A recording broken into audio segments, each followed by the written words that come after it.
Raptors led by as many as 12. Iguodala just drills the three-pointer.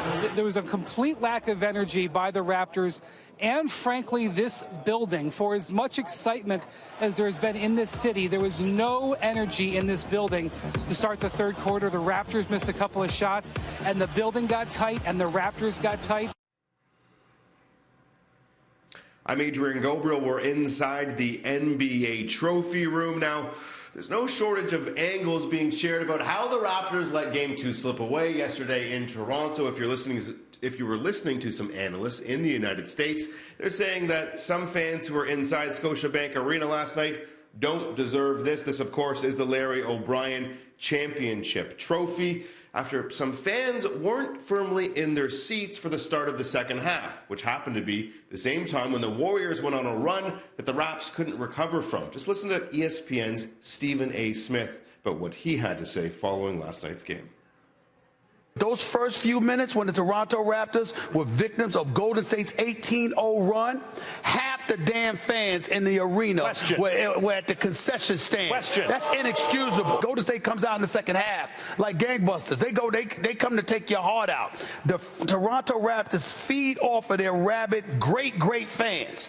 And this was the first time that I saw them. I covered the Eastern Conference Finals. This is the first time I saw them. And where were they? So Paul Pierce said that the Raptors didn't want it bad enough, but maybe the fans didn't want it bad enough. They took it for granted. Went to work. Deflected. Those are fighting words for sure. Now, what would your message be to fans who aren't in their seats for the start of the second half of the NBA Finals? We took a small poll of the fan base today and spoke with two young men who were at last night's game and weren't firmly planted in their seats to start the second half of Game 2. Were you in your seat at the beginning of the third quarter? I was not. Shame on you. Why were you not in your seat? I was waiting for my friend. And what was your friend doing? Yeah. He was in the washroom? He was in line for the washroom, yeah.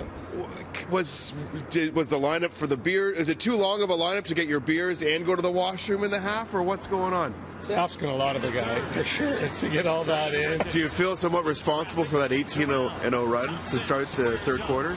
No, I think Steph Curry is responsible for the 18-0 run. I had nothing to do with that.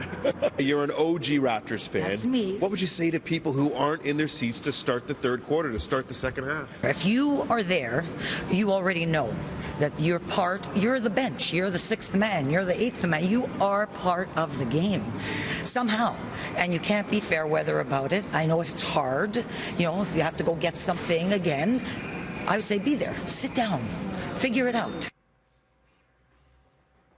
Now, today we reached out to MLSE asking them what, if anything, can be done to help get fans back in their seats. They wouldn't give us an official comment, though they did say that the broadcast crew on game nights goes over the speaker system inside Scotiabank Arena and tells people, go back to your seats, the game is about to start. And they also noted, rightly so, that Raptors fans, by and large, have been amazing this playoffs. The Warriors head coach Steve Kerr saying after Game 1 that he's never heard a rendition of "O Canada" like that in his life.